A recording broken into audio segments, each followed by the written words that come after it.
What's up, guys? It's your boy Benton. I am bringing to you live the CryptoLiveLeak Vlog. Thank you for joining us today in Cryptopia.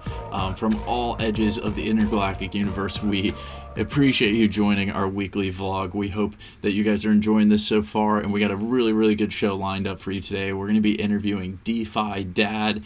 He had a really brilliant way of explaining what DeFi is, how to get involved with it, some of the tools that he's using. So we're going to ask him lots of questions to figure out what is DeFi. I know we touched on it last week, so hopefully you guys have a little bit of an idea of what it is, but he's going to give us a more in-depth analysis to where we can sit down and really pick his brain. We got a couple other things lined up for today's show. We're going to be getting into our vocab of the week, folks. That's right. This week we're going to be talking about wallets.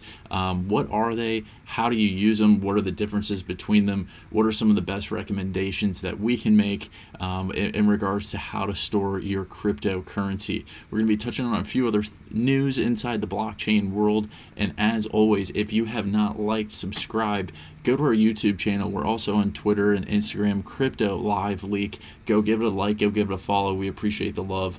At the end of the day, we are here for you guys. We want to bring more people into the blockchain and crypto space. We understand that right now this is a new evolving thing. A lot of people have heard of it. They don't know exactly what it is. So our goal and mission is to educate you about some of the happenings, some of the terminology, some of the foreign jargon that may come up in this space, to make you feel a little bit more comfortable with it, and to have that foundational knowledge so that you can then feel comfortable to enter the space and go down some rabbit holes, because I think that's exactly what this is all about, is self-exploring and exploring what interests you the most inside of these industries, because there are so many niches and so widespread. And that's our goal and mission at CryptoLiveLeak, is to bring to you some of the latest happenings and get you up to speed with what's going on in the world of blockchain and crypto. One more special shout out to Block Relations, our sister company. If you guys have not heard about them, they are a PR and marketing agency for the blockchain technology industry. They're bringing people together to use as a platform to get their level of involvement inside the space to a much higher level, to get their exposure out there, to connect the dots inside the industry so that we can better merge things together and push things towards a mass adoption for the future. So we are the bridge makers, we are the dot connectors, you name it. We are getting everybody involved inside the space. So if you have not checked out Block Relations, go check them out, blockrelations.com. Now, let's get into our interview with DeFi Dad. Folks, we want to thank DeFi Dad. I had the opportunity to see him at the Ethereal Summit last week. Thought his presentation was awesome. His panel was great. One of my favorite presenters that I got to see. And we have him here live today. And we're going to be able to pick his brain and dive deep to get a better understanding of who he is and how he got started in the space. So DeFi Dad, tell us about, how did you get involved with the blockchain space and cryptocurrency, more specifically DeFi, and tell us a little bit about kind of where your background is. Yeah, no, hey, thanks for having me too. I was excited to do this. Awesome. Always excited to talk to someone else who's got lots of energy for the space. So I started about 3 years ago in crypto. We were just having our first child at the time. So my son was, I don't know, maybe like 3 or 4 months old. And it was the summer of 2017. And obviously crypto was a big thing in the news at the time. Bitcoin had sort of exploded in price. Ethereum was actually getting onto mainstream news. And I knew nothing about any of this stuff. I had heard of it. And one of my friends at work, I live in the Bay Area still. And at the time I was in the Bay Area working at a pretty typical sort of SaaS company. So software as a service, so kind of like a Salesforce type tool. And one of the guys on my team said, dude, you should get into Ethereum. It's like right up your alley. You know, I always loved really composable types of software, like a Salesforce, or HubSpot actually. Both are very popular. Everyone's always building new applications, and the more applications that get built, the more powerful this platform becomes. And you can kind of build those pieces on top of one another and keep making new tools. So anyways, with Ethereum, I started listening to podcasts all throughout that summer. And then as I would put my son to sleep, who was, again, like just a newborn infant at the time. I was listening to podcasts and I was reading. So he would fall asleep on me. I was like literally staying up 3-4 hours, trying to put him down, but staying up late into the night, just reading on my laptop in the dark. And it became like a ritual, almost like every night. So I would finish work, put him down, have 3 to 4 hours of this. And I'd say by the time it was like October, I had bought a little bit of Bitcoin and a little bit of Ether, but I was so hooked on just this idea that there's this money system that exists outside of the US dollar that I know. And living in the US, I'd never been exposed really much to foreign currencies.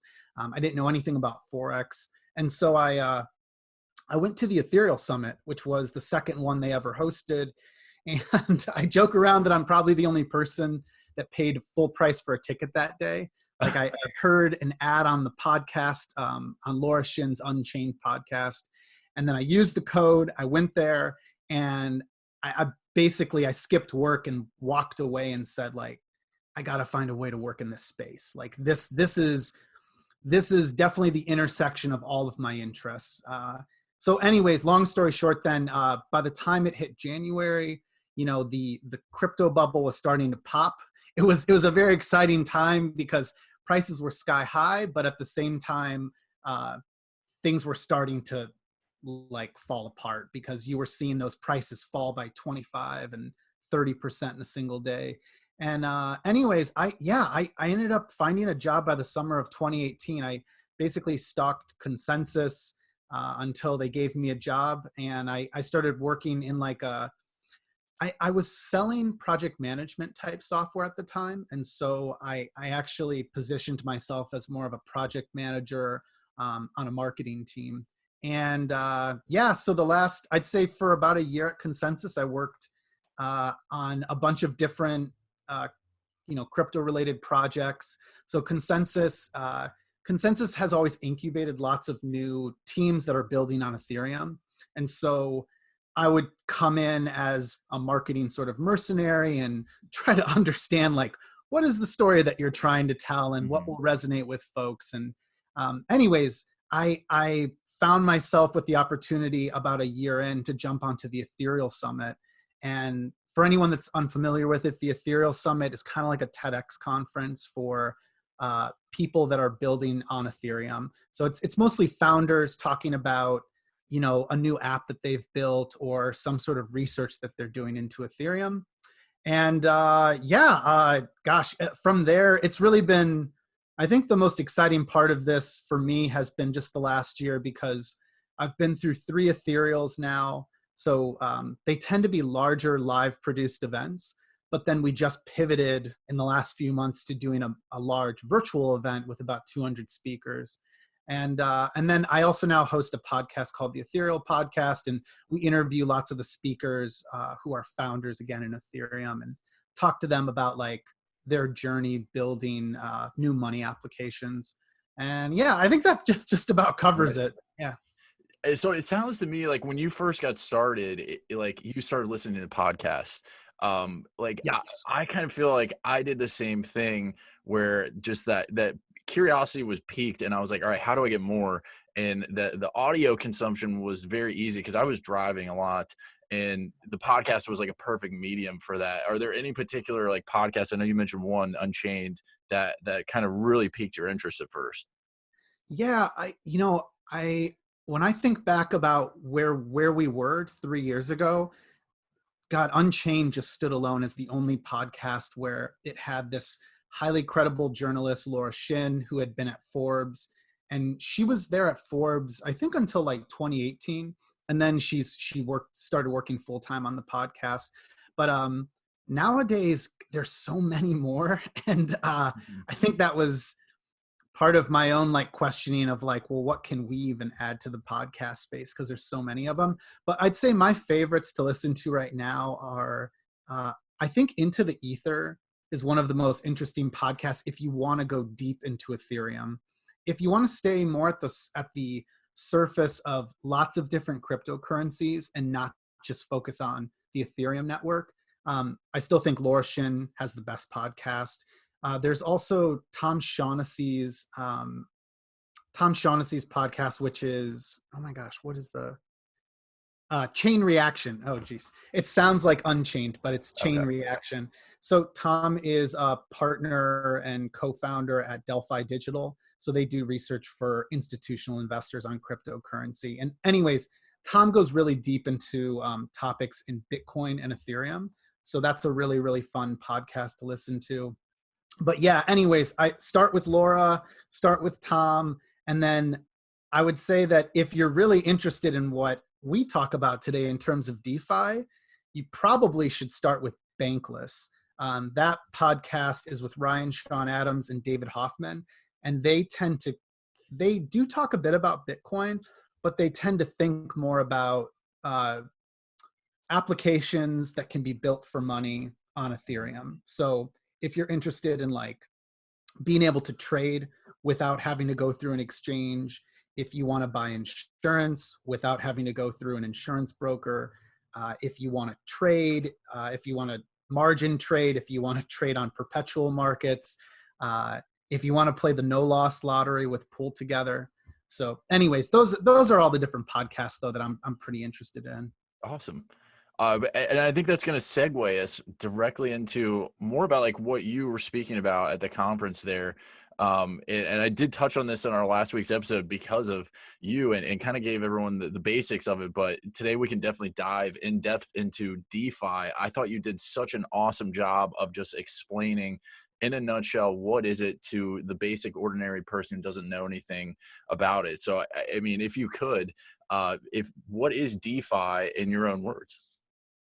Yeah, something I realized I just screwed up is I still to this day need to get better at just shilling my own stuff. I love to talk about how cool everyone else's stuff is, but yeah, my moniker DeFi Dad comes from, obviously I'm a dad, but I'm really interested in curating DeFi applications. And so DeFi refers to decentralized finance. I think the best way to think about it is DeFi or decentralized finance is to what banking is. If you think about the way that email relates to letter writing and the US Postal Service back in the 90s. So it is taking a pretty old and antiquated system, and it's kind of re-architecting it and making it more peer-to-peer based. So like throwing all the buzzwords aside, all the bullshit there, the thing that really matters here is you have to think about your own banking experience and how it could be better. And so like everyone uses the bank in different ways. Everyone, uses finance in different ways. Some trade stocks, others don't have any stocks. So when I think about my parents that live in the Midwest, they have a savings account with their bank. And when they put their money into the bank, I'll ask them like, how have you ever thought about what happens to your money at the bank? Like what does that mean when you put it into the bank and they're holding it? Well, first off, you're actually getting back a credit note. So it's not your money until you actually take back that cash. Secondly, they're able to lend out, I think it's up to 90% of your money.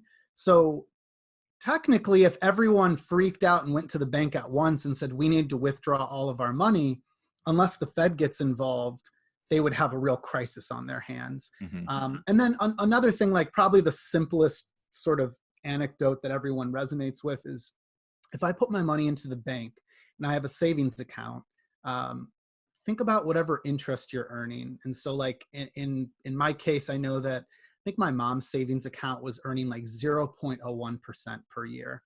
Do you ever wonder where all of the interest that's being paid to the bank, where does that go? Because if you know anyone who owns a home, they have a mortgage probably with a bank like that, and they're paying, let's say 4% interest. Well, that's a lot of money over the course of a year. So where does it go? Well, it goes to the salaries of the people that work there. It goes to the overhead to keep open those branch locations. It goes to everything that runs the bank. So DeFi sort of flips that on its head, and it basically enables all sorts of financial services that are automated by code. And so this code gets run by Ethereum. So it's basically, if you think about Ethereum as like this worldwide app store. You know, it's a flywheel that runs, and there's different players that are a part of it, but just understand this is a thing that doesn't shut down. What happens is you have all these applications running through Ethereum, and now you have more streamlined financial and banking services. And so what matters is that if I am using a savings type of account in Ethereum, I can potentially earn more than I would with my bank. I can earn 2%, I can earn 8%, maybe even I've used services where I'm earning 15 and 30% annually. Wow. So anyways, that's a long-winded explanation there, but I think the key takeaway is just that if you think about banking today is like letter writing and using the US postage service, try to explain email to someone in 1992. That's kind of what it's like today when I'm trying to explain, hey, there's like a whole nother finance system that saves you time and money and gives you greater access. Now, that brings us kind of into like, what are some of the risks involved with DeFi? I love that this is disrupting kind of an old financial system that may be leaving people out of that economic opportunity to bank themselves. But what are some of like those risks that are involved with DeFi? Yeah, so there's a few really straightforward risks to think about. One is that if everything is run by this code, so if someone just, anything that is created like an application has code, there is a risk of there being a bug. So if I'm using an application and let's say that there's a bug that lets someone somehow drain money from that application, that's scary. So that's probably the one we all think about the most. And nowadays there is smart contract bug insurance. So that's a new sort of innovation through the decentralized finance movement. There is, so we've got smart contract bugs. We've also got liquidity crises or crunches. So if I lend my money to a pool and there's people borrowing it in DeFi and they're paying interest and then I'm earning that interest, what happens if there's, let's say there's $100,000 in the pool and all of it has been borrowed? Well, if I want to go pull my money out, I can't do that because it's all been borrowed at that point. So that's another one to think about. So when you look at lending pools, you can see how utilized it is and whether it's 50% or 100%. And 100% would be extreme. So far we've got smart contract bugs or technical risks. We've got liquidity concerns or risks. And then we also have what's referred to as an admin risk. So imagine that someone creates a DeFi app, and normally the idea is you build something where there are all these different players involved, and it's a self-perpetuating sort of mechanism. So in other words, like the idea is to create something that is censorship resistant and that can continue to operate without people getting involved on the back end and being in control.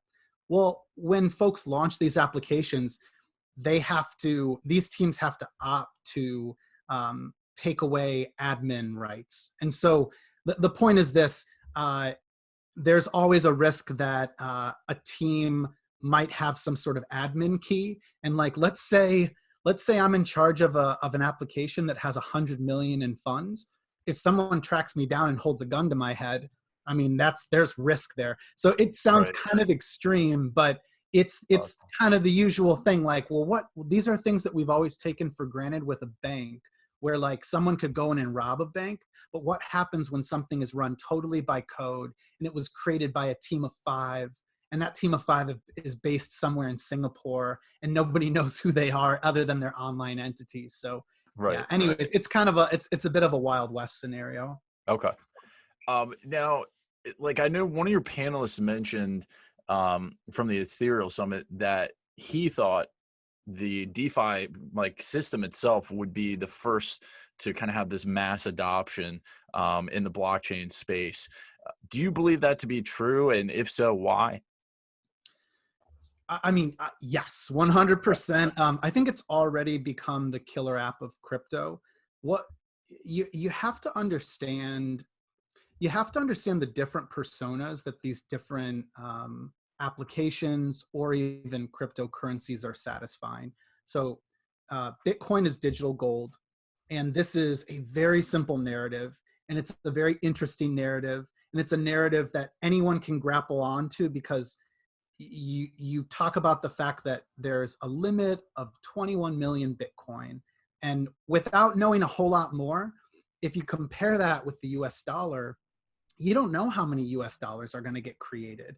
And we're kind of witnessing right now how they're being printed. And, we've had folks from the Fed basically say, we can print an infinite amount of money, or just, don't worry, we won't run out. Well, that's fine if you receive that money up at the top and it gets injected into your stocks, let's say. But for most of America, it does matter because that money eventually trickles down to us and it becomes devalued. So anyways, Bitcoin has always had the most interesting first narrative, and it's become a household brand. Ethereum, my take on this is that Ethereum allows for this digital gold narrative because it also has a scarce digital asset, Ether. And that Ether, that's what I use as money. When I'm on the Ethereum network, I don't pay for a subscription to use an application. I pay when I need to do something with that application. And how do I do that? I use Ether. So there's a scarce digital asset there. And then what excites me really is the fact that DeFi is, maybe I'm like connecting dots that I want to be connected because of my own background, but having witnessed how HubSpot and Salesforce have grown as these category kings in CRM and marketing automation, if anyone is less familiar with them, all you need to know is that you have these very powerful platforms that allow people to build applications, and those applications tend to benefit one another. So as folks are building new applications on HubSpot or Salesforce, more folks want to build on that because it becomes this dominant platform. And so Ethereum is a decentralized platform that, no one owns as like a central entity. But what's really cool about Ethereum is the fact that you have all of these DeFi applications being created. We joke around or commonly call them money Legos. And so if you're building all of these different money applications with these money Legos, what do you think is going to happen as folks see more and more applications being released and they're about to dedicate their life to building something new and take a risk and have a startup? Do you want to go build on the thing that might not even survive? Like, do you want to go build on a blockchain that, is questionably garnering attention from developers? It's questionable whether it's going to exist in the future. So that's where like Ethereum has this huge asymmetric advantage. And that's the part of the Ethereum narrative that I'm most excited about, is that I think at this point in time, it's very difficult to see anyone catching up with the ability to build these money applications. And that's throwing aside the fact that these DeFi money applications, again, it's not rocket science. They save you time, they save you money, and they enable you to have greater access. I have never been someone with a background trading much in stocks, but I have the ability to gain access to different derivatives and digital assets on Ethereum. All I need is a wallet. All I need is an internet connection. And all I need is a little bit of bravery to get into that. Versus if I want to go trade stocks or just, buy some stocks, you do have to submit to KYC. You have to, recognize that there are limitations based on where you live in the world. There's also minimums as well. Minimums is something that, like, if you live in the United States, I think a lot of people, there are a lot of folks that have been truly left behind by the banking system.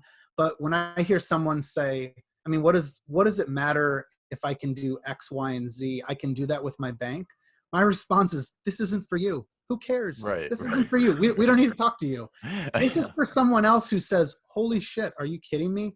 I can gain access to a digital dollar that I own, no one else can touch, it's not a digital dollar in my bank account. It's a digital dollar in my mobile wallet on my phone, or maybe like a USB stick, and no one can take it away. And again, I have access to exposure to the US dollar.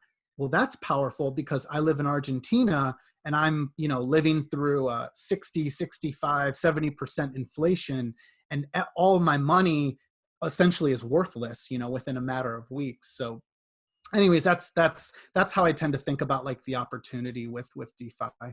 Okay. Now you mentioned DeFi applications. Do you have some favorite like apps that you're using specifically on a daily basis inside the DeFi space? Yeah, I will look at my phone. There you go. Because I've got, I think it starts with a wallet. So you need something to store your digital dollars or your digital assets like Ether or something like Bitcoin. So I use the Argent app, which is Argent. The thing that you want to know about a wallet like Argent is just that you have this app that it's self-custody. So it just means that they can't freeze your money. Like I don't care. Like I'm not advocating, for criminals, but I'm just saying, like, if you've committed a crime, whatever that is, this cannot be frozen. I mean, it's yours, and it's on your phone. Again, it could be on like a hardware wallet, like a Ledger wallet. So anyways, I think about the Argent app because they've kind of made a wallet more dummy proof. They've just gotten rid of lots and lots of things that used to bog me down and others who were new to the space. Right. And it basically sort of holds your hand and says, here's how we're going to protect your assets. Here's the backup plan if you lose your phone. Here's what you need to write down, and if you ever do lose your phone. And then on top of it too, with Argent, you can connect it to all of the different DeFi applications. The one that is even more dummy proof, but it's limited in its abilities, is the Dharma app, which is DHARMA.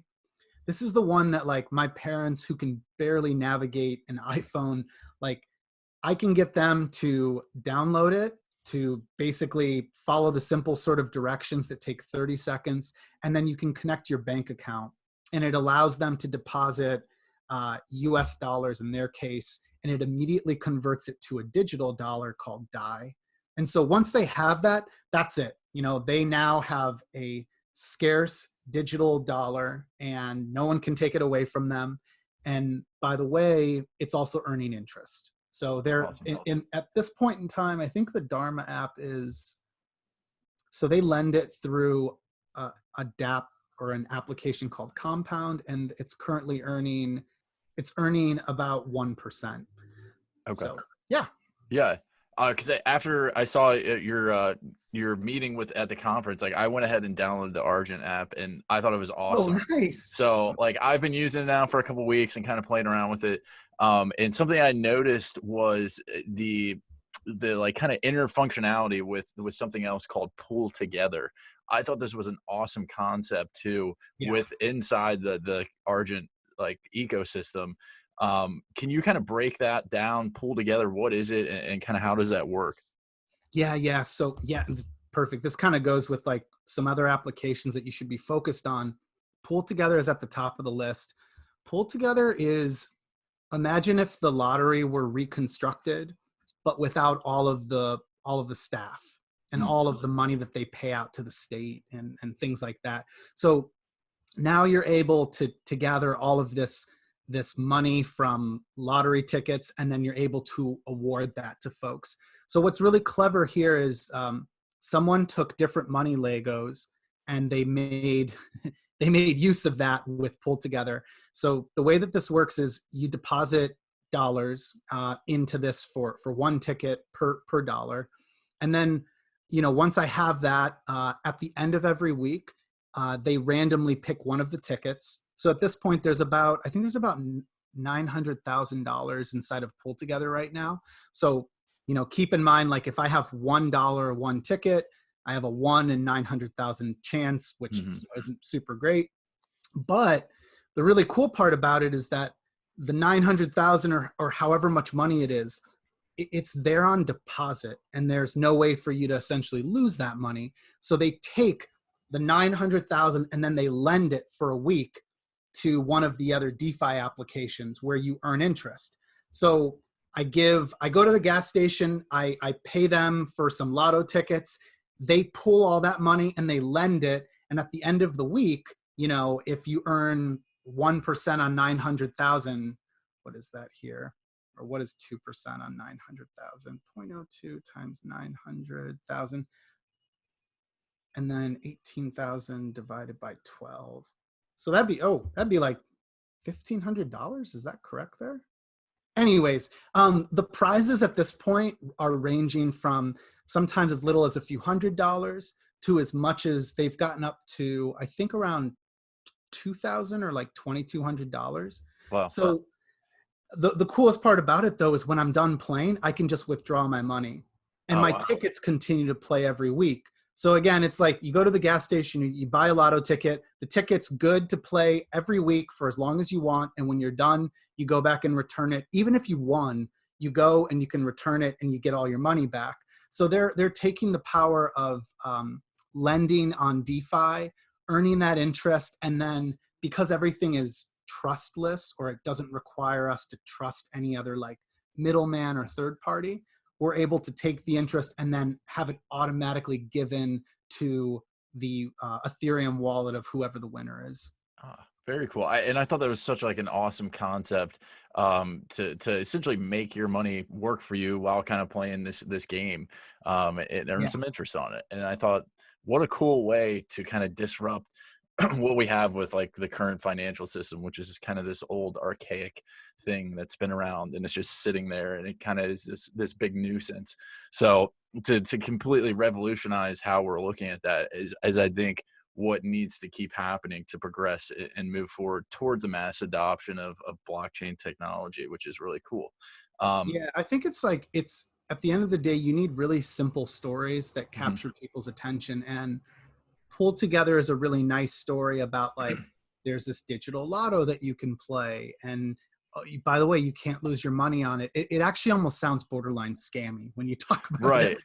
You're like, what? I looked into it. I was like, wait, how does this work? But I don't lose my money, but I can win money. And then like, yeah.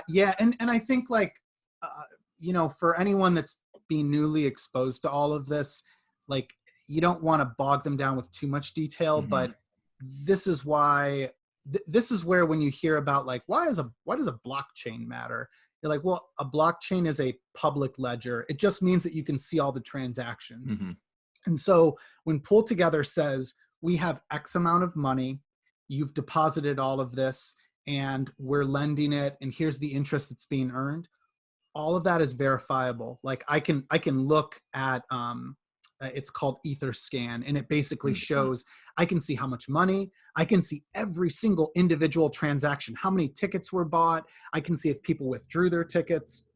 And so it's interesting because, again, like I know that while it's a trustless application and there's no sort of like middleman running it, it also is something that I can trust because I can actually look at the blockchain. So anyways, Pulled Together is the one, like my parents, I could talk to them about lending and earning interest and margin trading and options trading and all these things. And they'll just look at me and be like, can we just talk about the lotto thing? That's a smart idea. You know, like that. Exactly. People love the lotto. It's such a cool story. Right.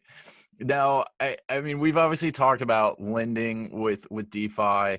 But what are some of the biggest use cases? Is it tokenization of assets? Is it derivatives? What are some of the biggest use cases of DeFi that you're seeing today? Yeah, I'd say the most popular, if I'm like trying to rank them, there's a concept of a stable coin. So a stable coin is just what it sounds like. It is a coin with a stable value, and it's normally pegged to the US dollar. So there's a number of these, and like to give an example of an application that's really popular is I choose to hold a certain number of stable coins. I actually feel more secure holding those than keeping all these dollars in the bank because I have the opportunity to earn interest on them with DeFi versus with the bank. I'm lucky if I make, 1%. It's normally a fraction of that. So anyways, those stable coins can be put into a pool. And now if you need to trade one stable coin for another, you're basically trading like $1-ish for $1-ish. Well, if I'm willing to keep all my money in this pool, I'm enabling people to trade back and forth. So like, let's say I've got one type of stable coin and a second type of stable coin. I don't really care, me personally, because they're both technically worth $1. Right. And I want to earn interest. But when someone says, well, I need the second type of stable coin, and they trade, there's a little fee in the middle and I get a fraction of that. So so that's like a market making fee. There's other stuff like I mentioned earlier where maybe I actually lend my stable coins and someone is borrowing it and paying interest, almost like a mortgage. Okay. And then the interest they pay back is partially what I'm getting for my time. So there's stable coins. I'd say the second one is what I just mentioned about lending. That's a really popular use case because it's just so stupidly easy. You just deposit your Ether or your digital dollar DAI or some other token on the Ethereum network, and then you're earning interest because people are borrowing it on the other side. Another one that's sort of gaining steam is it's called a yield bouncer. So it's the same thing as what I just mentioned with lending, but remember that there are lots of different lending pools. And so to liken it to, if I were going to go buy a flight, I don't go look at all the different airlines. I look at Expedia and I look for the best rate. So there's a thing called a yield bouncer. It bounces it to the highest yield. So if there's 5 or 6 lending pools, these pools have different rates. One might be paying 6% for digital dollars if you lend it. Another might pay 2%. And I love these yield bouncers because it just moves my money to the highest yield. And so over time, you'll see like, hey, if I would have left my money in Compound, I wouldn't be earning as much money as I am by letting the yield bouncer move my money. Interesting. Another one is it's just trading. You know, like at the end of the day, people speculate and they want to hold certain digital assets. So Bitcoin and Ether and most of the assets, they tend to follow one another. But if you if you believe that another token is undervalued, one of the cool things is I don't have to go through an exchange like Coinbase. I can just use Ethereum's decentralized exchanges. And it's as simple as just saying, I got, let's say I've got 10 digital dollars and I want to buy some Ether, and that's it, and I don't have to deposit money into a bank. It settles instantly within about, let's say, 30 seconds. And I never have to trust a third party. So these are all sorts of like powerful use cases that are taking what we do in our daily lives with, the old finance system, but it's just abstracting away all of the middlemen and making it very easy for us to just get shit done, save time, save money, and like I said, gain greater access. Now, you mentioned stable coins, and this is something that I was more curious about.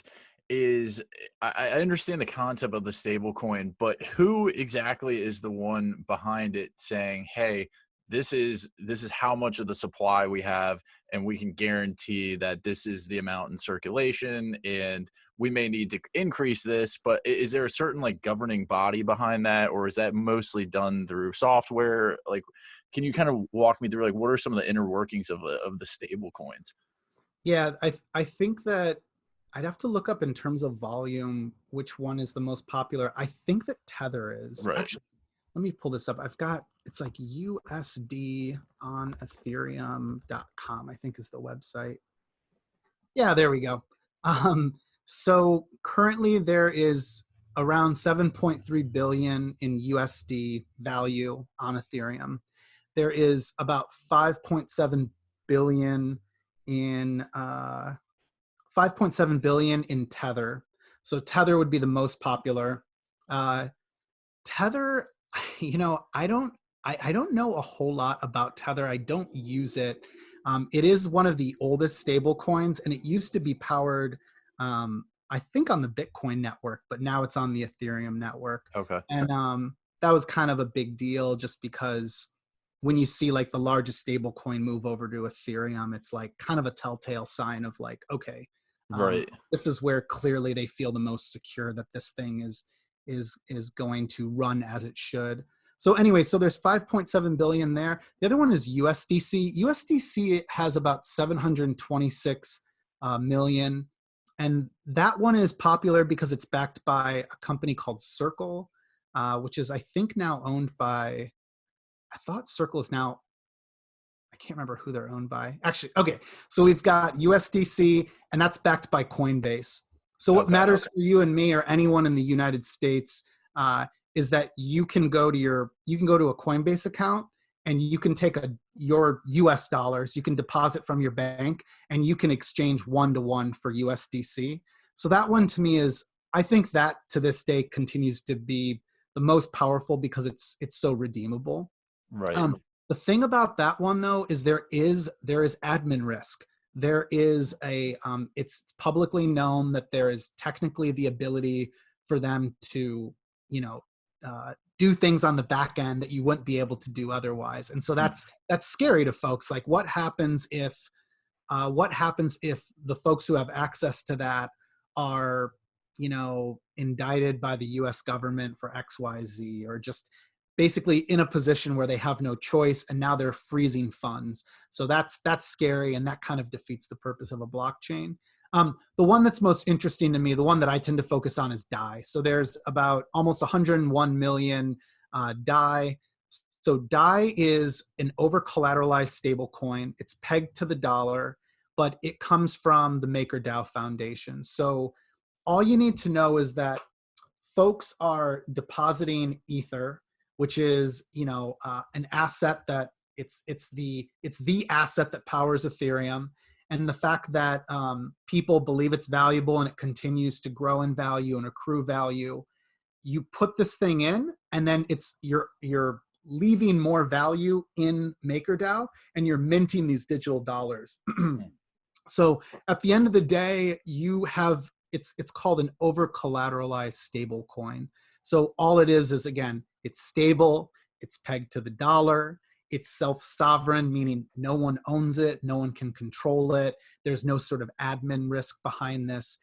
So to me, like DAI is the most valuable stable coin. It's the one that I choose to have the most exposure to. Okay. Now, I understand like DeFi itself is run and operated by code, but are there potential regulations that could be put in place by countries, let's say by the US, that say, hey, these certain rules apply and this can no longer happen, even though the system has already been set up? Do you envision that ever happening? And if so, like what are some of the regulations that you may envision? Yeah, I think there's always a risk of this happening. I think so we're in a better place because like Ether itself has, it's become recognized by US regulators, just like Bitcoin. Mm-hmm. So we're kind of fortunate that you have these two very popular digital assets that are the top two digital assets in the world, and they're recognized by US regulators. And that's why there's Bitcoin futures, and we have Ether futures coming. And anyways, the point is that institutional investors, if they don't already have exposure to these, there's interest to gain exposure to them. And so I think when you have that sort of big money interested and involved with exposure to these, there's less of a risk. I would say other blockchains, it's kind of it's going to be very difficult to start up a new digital asset that's going to have the sort of traction that these two already have. There's also an argument though to be made that basically you can't like put this thing back in the box, that Right. Even if they said we're going to shut down Coinbase, which Coinbase cracking some of the leading exchanges in the US, that would be terrifying. I just don't see it happening now because there's so much lobbying that happens around cryptocurrency with Congress. And I think that there's actually quite a few folks now in Congress who, are notably knowledgeable about cryptocurrency. And it's something that like every year it spreads more. It's not like, you don't see people becoming more conservative about it. You see them more like trying to figure out like, okay, so like, how do we regulate this thing? Because there's no turning back the clock on it. Right. And I find that interesting because like just from my like research and learning, it seemed like it started out as this big like villain, like this thing is coming to take down the financial systems of the country and devalue, you know, currencies around the world. But I think there is kind of this sense of embrace in figuring out that puzzle of like, hey, how do we fit this into here to make this better, or how do we optimize this industry by applying this? And it's kind of been really cool just to see, even in the small time that I've been involved with the space. I never know the sexy numbers that you're supposed to know, where you're like, did you know how much money was laundered with the US dollar in the past year? But I know that like those numbers get thrown around, and I know that it's astronomical if you compare the amount of US dollar that is used for laundering and, you know, illegal, illicit activity versus what happens with cryptocurrency. And then what's funnier about that is that if you look at what happens on Bitcoin or Ethereum, at the end of the day, it's a public ledger. So think about it this way. If I can see that this wallet, which has a long hexadecimal, you know, tag to it, if this random wallet sent money to this one and something fishy I somehow know has happened there, I mean, all you have to do is go back to the original wallet and you can see all of its transactions, and you can basically keep tracing these things to find out what happened. And so that's one of the there's services for exchanges that do this now, and that's why like it's actually the worst way to launder money is to use a cryptocurrency. It's all traceable, versus you should just use US dollars. It's so much easier, I would imagine, to do it through US dollars. Right. So, and I guess this brings us to the question of like, where do you see the space of DeFi specifically heading in the next 3 to 5 years? Is this going to be catching on where big banks are going to be losing consumers to the DeFi space? These like sorts of predictions, I've like always hated the talking heads that try to like put them out. Like what they do is they say, in 18 to 24 months, the price will be plus or minus hundreds of thousands of dollars from where we're at. But they like never get rung up for making all the wrong predictions. Right. So if I think about what I actually can control, or what I like see happening, I think one of the radical things that will happen over the next 3 to 5 years is, I do think that DeFi will become a household name. I think that there's too much that's being built and released too quickly. And so because of that, it will become a household name, and people will understand that, hey, there's this newer alternative finance. It's kind of like the Bitcoin thing, but it more deals with like applications. And also Ether will continue to then, I guess, accrue value and grow in price. And so that always draws a lot of attention. You know, Bitcoin goes up really high, Ether's gone up very high. People get drawn to the market. And even though, you know, let's say like with Bitcoin, it was up at 20,000, it went all the way down to 3,100.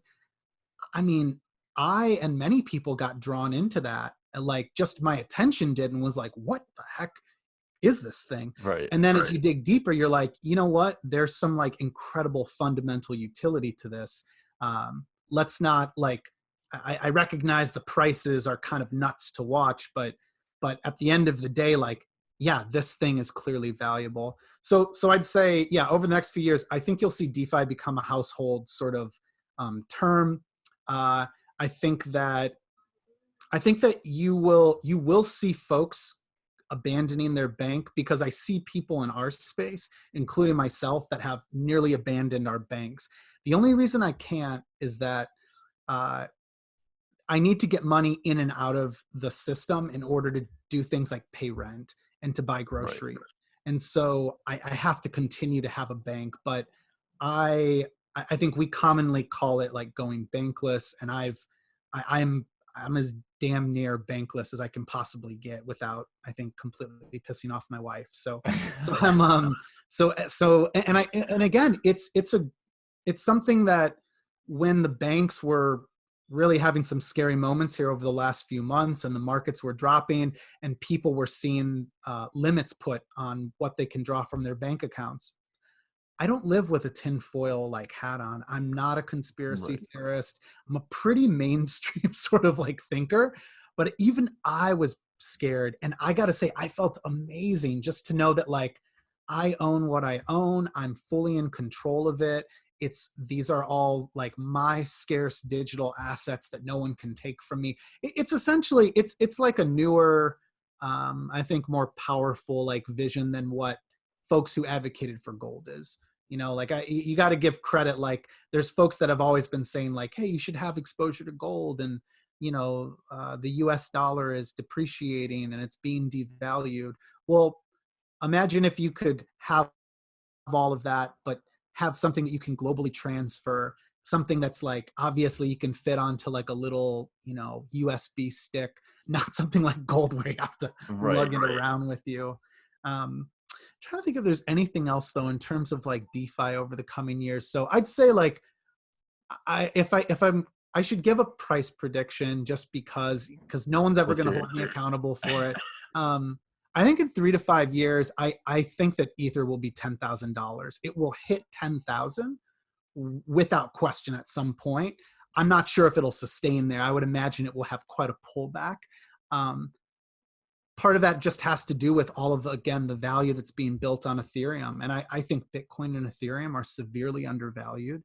And when you consider the fact that I think we all like to pretend that there's hundreds of thousands of people that are using Ethereum. And then the idea is that I think that like the hope is that there's maybe over 50 or less than 100 million people who have exposure to Bitcoin. I mean, all these numbers are very wishy-washy. Like they change according to who you talk with. All I know is a lot less people understand what DeFi is and even what Bitcoin is than people that don't. And so it just makes sense to me. It's like, why would someone go back to writing letters once you get exposed to email? So why would I go back to an old finance system where I'm making 0.01% on my deposits in the bank when I could be putting that money into a stable coin market or a stable coin pool on Ethereum and earning 15 or, you know, even 30% at times, which by the way, those are high numbers. Most days like 5 to 8% is pretty incredible. But 15 and 30% has happened over the last 6 months. So. Right. What are the biggest hurdles for people that are, I guess, wanting to get into the space to push towards more of a mass adoption? I think one of them used to be just the language and knowing how to navigate to creating a wallet and knowing where these different applications are and what they are and how they can help you to put your money to work. We're very lucky because 3 years ago, I mean, I had to sign up for an exchange or I had to, buy a hardware wallet, buy something that was, a third-party piece of hardware that like cost me extra money. Now you can download the Argent wallet. So it's a mobile wallet on your phone for free. And then once you have that, it's got these very dummy-proof instructions. It takes about, again, 30, 60 seconds to set up.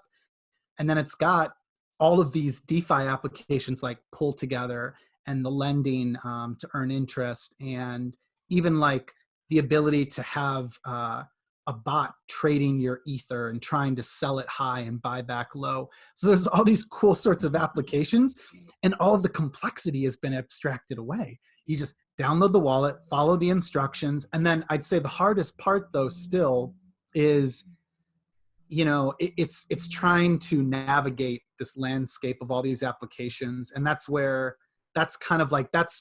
if you follow me on Twitter, all I'm posting about daily is there's this application that lets you do this. Here's 3 simple steps of how you can do that.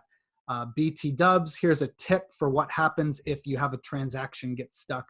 I'm basically posting about all of the crap that happens to me daily, trying all these applications.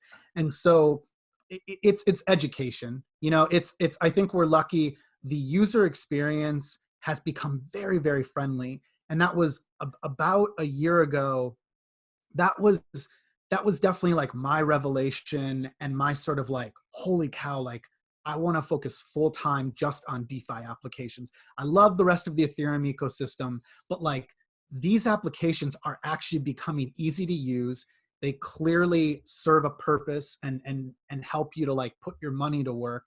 The problem is that people are either not using them or they're so unfamiliar with how they would work, or they've never seen it work. And so I'm like, I know how this works. Like I've been in SaaS, like it's all about doing demos over and over and over again and trying to create, you know, cutesy, easy little narratives for people to sort of like say, oh yeah, so DeFi is like, it's like email, and you know, the old finance system is like writing a letter. Like those are the sorts of things that really resonate with me. So yeah, I'm hoping that apps like Dharma or wallets like Dharma and Argent continue to help us onboard new folks. I think they're setting examples around removing really complex language. You know, like there's a lot of things I've said here that it's like I can't get away from it because I don't know how to describe it otherwise. But like I remember hearing this stuff when I was first going down the rabbit hole of crypto and hearing people say, you know, it's a censorship-resistant, self-sovereign currency. And I'm like, what the hell does that mean? Yeah. You know, like censorship-resistant, no one can stop it, like a corrupt government or an authoritarian regime. Okay, got it. Self-sovereign, okay, like it basically, it's just not owned by any country. Okay, like I think I'm getting it, but like we need more of that. We need more like dumbing it down, and we need to identify the communities and groups who urgently need this. You know, I think a lot about folks that are coming out of prison. Like there's a lot of people, they come out of prison, their bank account has been frozen. They go to the bank, and I mean, if you're in prison, you're not making a whole lot of money. Like it's crazy. It's like, I think they can pay you like pennies on the dollar every day to do labor in prison. So you come out and you can't pay off the fees on your bank account just to gain access to it again, even if that's even worth getting access to. So I think about like folks like that who maybe need like a fresh new start and have a reason to distrust banks. I don't think about the rich trust fund kid that lives in San Francisco and is like, yeah, well, you know, like I'm earning X amount with our family's private wealth manager. I'm like, I don't give a shit about you. You are not important to this narrative at all. Like you will be someone who adopts this later on, or you'll have the privilege of dumping your trust fund into Bitcoin or Ether and watching it you know, go sky high because money is of no object to you. You know, you were born with it and it doesn't matter. This stuff is all about trying to help those who have been left behind. And it, again, you don't have to have been left behind to benefit from it, but I am most interested in people that urgently need censorship resistant money applications that sit outside of the legacy finance system. Yeah. And I think that's an interesting point because like when I first kind of piqued my interest with this, like I thought it was, you know, a lot of hackers that were involved there, or everyone that's involved is wearing this, you know, anonymous mask. And the more I get into it, it's less and less like that. And the diversity in the ecosystem is awesome. And I love that everybody in every niche inside the industry is wanting to make the world a better place. And that means including people that have been left out, like you mentioned, bringing communities together that have not been brought together before, improving our world. And I think that's just kind of one of my biggest takeaways so far, just with speaking with yourself and others inside the space. And I think that's one of the coolest things about blockchain. Yeah, it's I think one of the special things about the community is if you're into Ethereum or Bitcoin or even another blockchain that I necessarily don't pay attention to, it helps that people tend to be very like deeply aligned with one another about, like trying to create something out of nothing and trying to like really build something against all odds, and try to beat some legacy systems. That's really cool. It's funny because the small differences tend to create, lots of tribalism and infighting between the different communities. But yeah, I mean, it is, I think one of the things that I've tried to focus on with the Ethereal Summit, with like the DeFi Dad tutorials I do, and even with like, talking with you and having like an interview about this, is I'm trying to make this stuff not scary. Like I have a background in chemistry, and when I would TA chemistry, I was not like a straight A student in it in college. I had lots and lots of struggles. And so that always resonated with me. And like, I was very empathetic to people trying to learn chemistry. This space reminds me a lot of like that journey trying to teach folks. It's like, you got to remove all of the complex language. You got to ask them, where are you coming from? Like, what do you know already? And then you're trying to connect the dots for them so that they can, so that they can have the light bulb go off. Because once you've been through it yourself, like we've all have that story of like when it just hit you and you were like, holy shit, this stuff like really makes sense. Once it does, that's it. Like you believe that this is truth, and you will continue to work on it, and you're hungry, for more knowledge. The problem with all of that though is that it takes a whole nother skill set to try to communicate and sell this stuff to people, like to get other people on board. Because if I just ramble at you about like, oh, it's such a rewarding and wonderful thing to work on, people are like, yeah, but what does it do? Like, what does it do? And I'm like, well, again, like, you have a wallet. It lets you have digital cash. It sits outside the banking system. It allows you to lend that money. You can borrow against your own money as well. That's a really cool thing. Like, if I think the value of my Bitcoin or Ether is going to go up over time, I can lock it up in MakerDAO. They're holding it now as collateral, and I can take a loan against that. Maybe I need to pay off a car loan. And even that too, like that's a very sort of privileged scenario, but I mean, that's the reality of this. There's all sorts of cool stuff you can do with your money on Ethereum. And that's the value that I'd argue with anyone. Like, you can't turn away from this stuff. Like, once you realize what you can do, I don't have a background working in finance. I was a chemistry person. Like, my family, I have no idea to this day. My parents might have a savings account. I have no idea. Like, I did not grow up in a financially literate household. All this stuff is self-taught, and like, again, there's stuff I clearly don't know and I can't explain very well, but I think as long as you can understand enough to be dangerous, it's an exciting space to be in. Awesome. Now this is going to roll us into our fire round. This is kind of just some fun hitting questions here. But my first question for you, like, what are some of your hobbies outside of blockchain and crypto? What do you like to do? I feel I sound like the average dude on some of this stuff. So I do have 2 young kids. I'd say most of my time is occupied by my daughter and my son. But I do like, I really have bought into this idea that the quarantine has been a time for personal growth. And that if you are fortunate enough, which I recognize I am very fortunate to be able to have worked from home, I'm very, very sad and empathetic to those that have like lost jobs and been stuck at home and worried about like getting like, a stimulus check. But for me, I've been trying to like grow. And so I take online guitar lessons. I really enjoy just learning in general. So like simple stuff, like I still to this day, like I love listening to a good TED Talk. I really like masterclass. It's not really a class, but it's more like listening to inspiring interviews of different successful people. I love basketball and baseball. All of that's been gone. I've been watching the Bulls' Last Dance, and like, it's like the most inspiring thing. If you have cable and you have access to ESPN, you got to watch this documentary on it's not just the 98 Bulls series, but or season. Yeah. He's really sick. Okay. I'll be out in a little bit. So there's no way. No worries, no worries.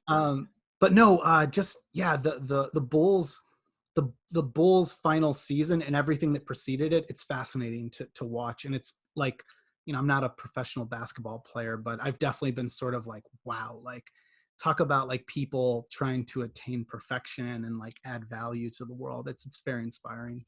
Yeah. I've been watching that like voraciously, and I love The Last Dance. I was a huge MJ fan like growing up, so to see behind the scenes of like what actually went into that, it was Oh really yeah, really amazing. So I've been like watching it every day. I've rewatched a couple episodes too. So it's so nuts. I felt like I've lived week to week just waiting for that episode to come on, and the fact that there's two of them, it's so cool. And the footage too is so high quality. It feels like it was filmed yesterday. right. So you're viewing these guys the way that we all saw them growing up, and it's weird. I mean, it's definitely like, to me, it's felt like it's the closest thing to going back in like a time machine, and kind of like I don't know, like I didn't get like emotional, I guess, watching it, but like I felt damn near emotional just Yeah. watching it. It's so Very it's so nostalgic. very nostalgic.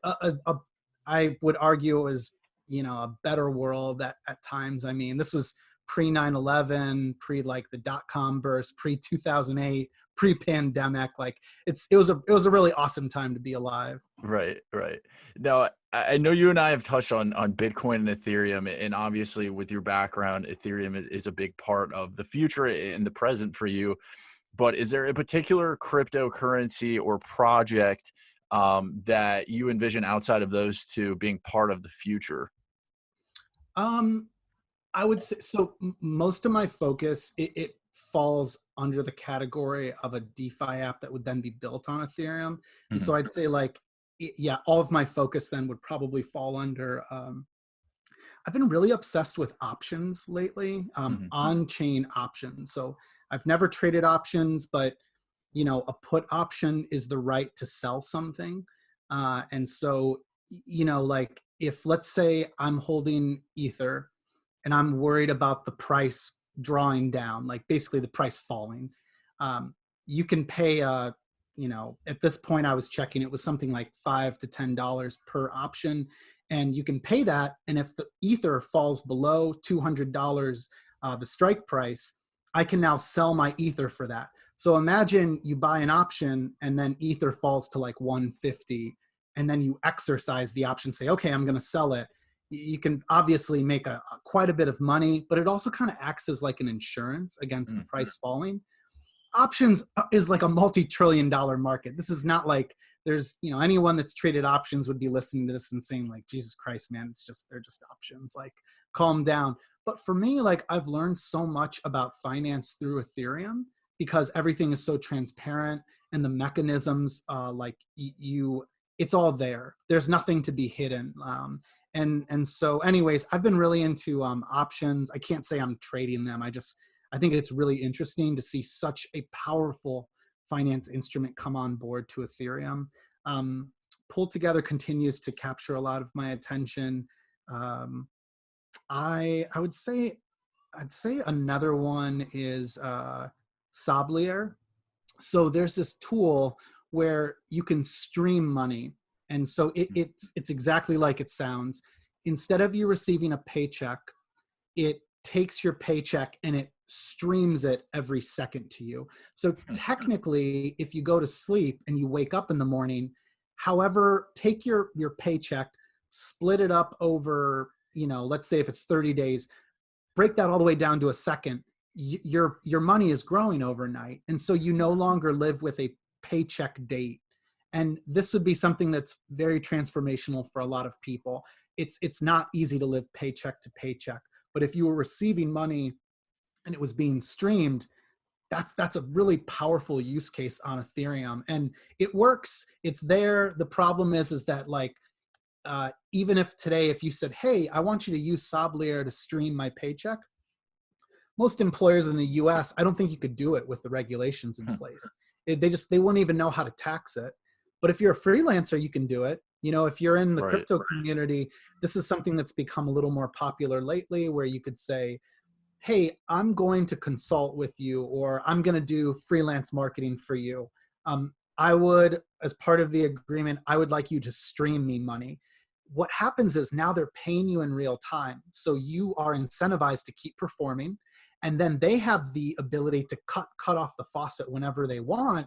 If, let's say, you're not living up to expectations.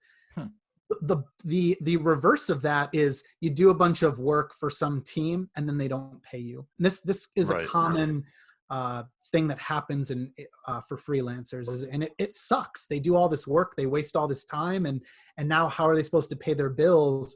They had no idea that this team or person wasn't going to pay them on time. Right. Interesting.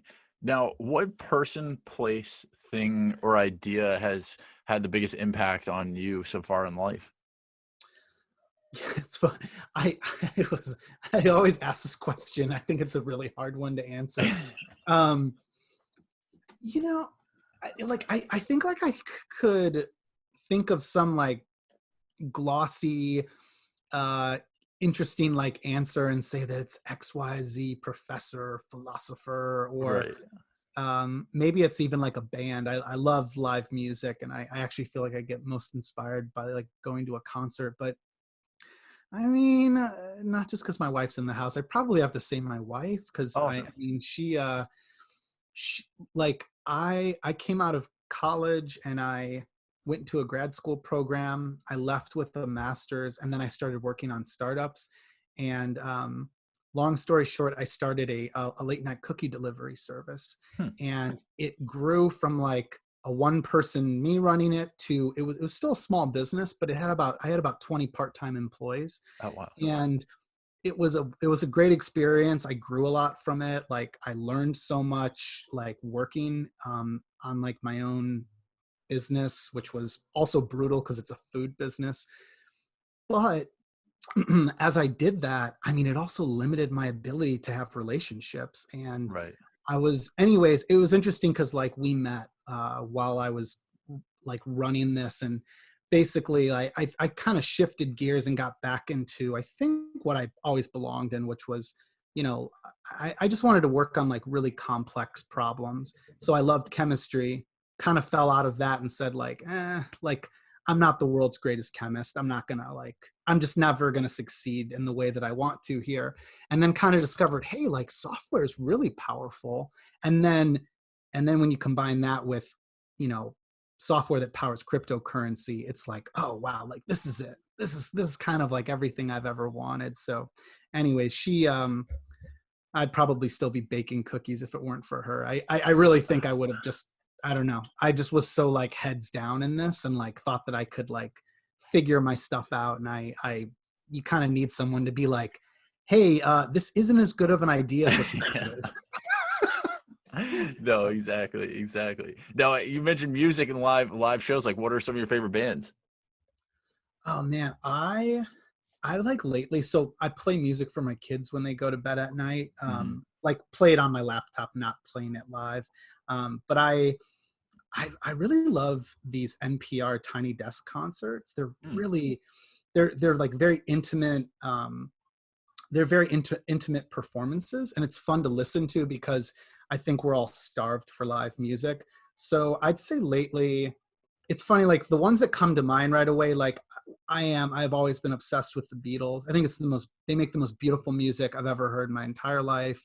I've been really into Vance Joy. I really, really like his music a lot. I just think he's an incredible artist. Who else is there?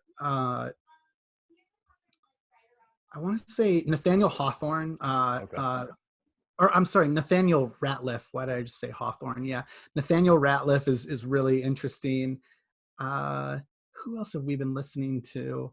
It's weird because like I trend towards like indie rock normally, but I listen to a lot of Disney music because of my kids. So I gotta say, like I would tell anyone I wouldn't be listening to Disney music if my kids weren't around, but like Disney is so inspiring, the creativity that they bring to everything they do, the storytelling. Like if you're someone like me who has to watch several hours of Disney Plus every day, I mean, you start to really appreciate like these people can make anything a powerful story. they're doing like National Geographic type stuff now.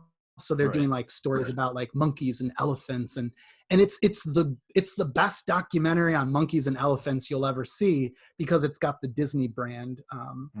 So yeah, I don't know how I just got from live music to that, but I gotta say, Disney is just, if you're looking for inspiration around creativity, all you got, just turn on Disney Plus and watch The Mandalorian, or watch one of the classic Disney movies. And then lastly, just follow DeFi_Dad, DEFI_Dad on Twitter. And if you have questions, obviously you can comment, but like, don't be afraid to message me too. Like I really kind of see myself as like decentralized customer support at this point. So people ask questions, and I'm not giving financial advice, but I love to help people navigate all of the different like questions around like, should I use this pool or that? Or like, what should I be thinking about? Like, what wallet should I be using? Like, those are all things that I think are, they're hard to answer when you're new, but for folks like us that have been in the space for even a year, it's a much easier thing to answer. Yeah. And I forgot to plug you, but you have your own podcast. So where can we find that? And obviously we need to follow you on Twitter. Yeah. It's just, so you can go on Apple Podcasts or Spotify and just look up the Ethereal, ETHEREAL podcast. Also, if you just go to etherealsummit.com/podcast, it's there as well. And, we should be releasing a lot of episodes now that the Ethereal Summit is over and we have a lot more free time. But yeah, man, thanks again for having me. It was really, really fun. And like I said, if anyone has questions, please follow up with me on Twitter. Right on, man. Well, I appreciate you coming on today. This has been absolutely awesome, inspiring to be able to talk to you as well and hear your story. I greatly appreciate your time, and thanks for joining us today. That was an awesome interview. I hope you guys enjoyed being able to listen and learn from DeFi Dad. He broke things down at such a great level to make it very digestible. I think that's one of the biggest things for us inside the blockchain industry is to make people feel welcomed and have them understand some of the stuff that we're talking about, so that they can then get interested in it just by understanding it. And I think the more people that I've been able to talk to, they have been welcoming me with open arms to be able to sit down and discuss topics like DeFi. So hopefully you were able to get a couple nuggets out of that. But that's going to roll us into our blockchain vocab of the week. This week we're talking wallets. What is a wallet? Obviously you have the concept. You store your credit cards and your money and your IDs, all that kind of good stuff. All your punch cards for the smoothie places, you name it, that's where you put your stuff. Same goes for cryptocurrency. So a cryptocurrency wallet is an app that allows cryptocurrency users to store and retrieve their digital currencies or assets. There's a couple different types of wallets. There's hot wallets, which are connected to the internet, and there's cold wallets, which are not connected to the internet. We're going to get into those a little bit later, but the 5 biggest types of wallets that you need to know about are the ones that we're going to be discussing here today. A cryptocurrency wallet consists of a private key and then a public address. So a good way to think about it is like this. Your private key is your password. Imagine a mailbox as being your cryptocurrency wallet. That mailbox has a public address. It has an address where people can send mail to it. You receive the mail. That's essentially your cryptocurrency wallet. So your public address is that address where everyone knows to send you the mail. And that's your public address. Your private key is what you use personally to access that mailbox and be able to retrieve the cryptocurrency or be able to go in there and send it out to people. So very, very important. The private key is called private for a reason. That needs to be stored in a highly secured area, and you are the only person that needs to know that private key. If someone asks you for the private key, no. You only need the public key, the public address. The public address is that mailbox number. So once again, it is very important. Private keys are private for a reason. Store them in a very, very safe safe place. That's what my recommendations are. So private key and public address are all kind of part of that wallet and what makes a wallet. So we're going to get into the first type of wallet, which is a hardware wallet. Some of you may know them. There's a couple of different brands out there. Essentially, it's like a USB stick, except it's a little bit more specialized to store your cryptocurrency. It's a hardware-specific device. So, like I said, it's like a USB stick. It's specifically designed to store your private keys and public address. So a couple of different brands that are out there is you probably heard of the Ledger Nano, or you probably heard of the Trezor. These are just brands of those USB style hardware sticks to store your cryptocurrency. Those are the hardware wallets. So that is number one. That is the most secure way to store your cryptocurrency. So the hardware wallet, number one. Number two is a paper wallet. Very similar concept, except instead of having it on a USB stick, it's essentially just printed out on a sheet of paper. So you print your public key out and your private key out, and you have that typically in the form of like a QR code or something like that. And it's not all cryptos can be put onto a paper wallet. So certain types of cryptos are not capable of doing that. Most of them are, and it's a second most secure way to store your crypto assets. So essentially what it is anything that is a cold wallet. So that we're talking hardware wallet or the paper wallet are both what you would call cold wallets, because they are not connected to the internet. Those are the two most top secure forms to store your cryptocurrency. The third one that we're going to get into today is the desktop wallet. This is an installable software that you can unpack and place on your desktop, whether that's Linux, Apple, Windows. It is essentially like a software to where you can store it, you can open it up, you can look at your cryptos, you can exchange it, you can pull it out, all kind of good stuff. So this is what we call a hot wallet, because it is connected to the internet. So there is a little bit of a security risk involved with anything that is connected to the internet. Malware, spyware, any of those things can track your passwords when you log it in, and you can essentially be hacked. So there's a little bit less secure. Some of these companies are coming up with way more sophisticated ways. Obviously, you want to have the highest levels of security, your two-factor authentication setup, all of those kind of things to make sure that if you are using a hot wallet, to make sure that it is highly, highly secure. So that is the third form of a wallet. The fourth one is going to be a mobile wallet. Many people are using these just because of ease of access. It's a mobile wallet for a reason. It can be stored on your phone. It's essentially an app that you download. It is also another hot wallet because it is connected to the internet. So you can download apps, tons of apps out there. If you want to explore, Google some options for you. There's tons of options. Mobile wallet for crypto. Make sure you do your research though, so that you feel most comfortable with whatever mobile wallet you're going to use. Some of which are connected to exchanges. Me personally, I don't like to use those just because of, for example, you saw one of the exchanges, I think it was BitMax, is now under investigation for some sort of scam they're running. Some of these exchanges in the past have been notorious for crashing and not enabling users to access their funds when there's a high level of influx of volume, when prices decrease, all of these kind of stuff. When you need to access some of your currencies at the most valuable time, some of these exchanges or mobile wallets don't exactly allow you to get in there right away. So this is the fourth one that's a little bit less secure, but it's highly functional, very user friendly. You can store your crypto, move it around, all that kind of good stuff. So that's the fourth one. The last one that we have are web wallets. These are essentially wallets that you can access through the internet. Private keys are held online, and these kinds of wallets are accessed through your browser. So your typical, your Chrome, your Firefox, your Brave browsers, all those kind of things you can access, and you're essentially storing it on like a website, essentially. Once again, a hot wallet. This is the least secure form to store your cryptocurrency.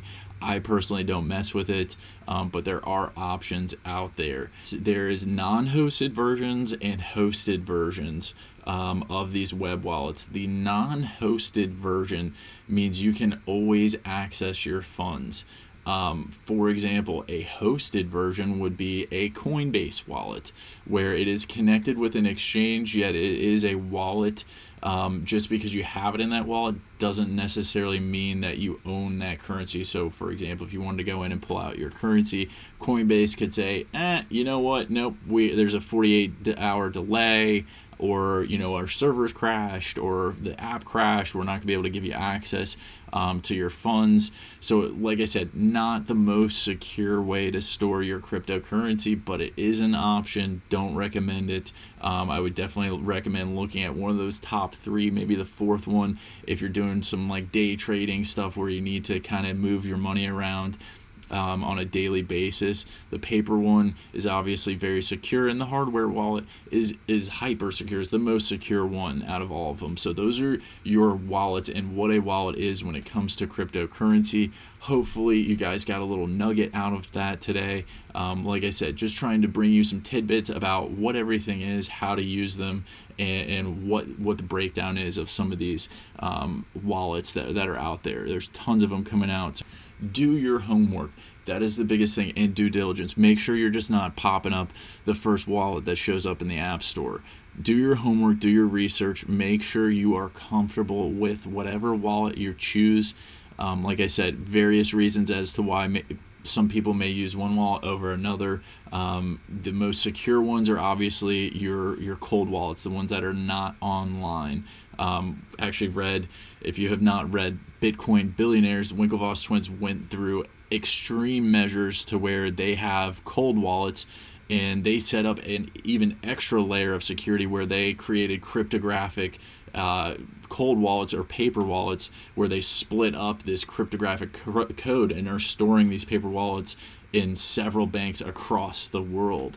So if you want to go to extreme measures, obviously that's like the most secure way. But if you're average everyday crypto user, a hardware wallet or one of those paper wallets is one of the most secure ways to store your cryptocurrency. So hopefully that helped you guys out and you got a little nugget from that today. I want to thank you guys for joining today's show. I want to thank DeFi Dad for coming in and talking to us. Obviously, brilliant guy and able to break things down at a very elementary level. We appreciate him coming on today's show, and I look forward to seeing you guys next week. Thank you for joining us here in Cryptopia, the intergalactic headquarters, brought to you by CryptoLiveLeak. Until next time, over and out.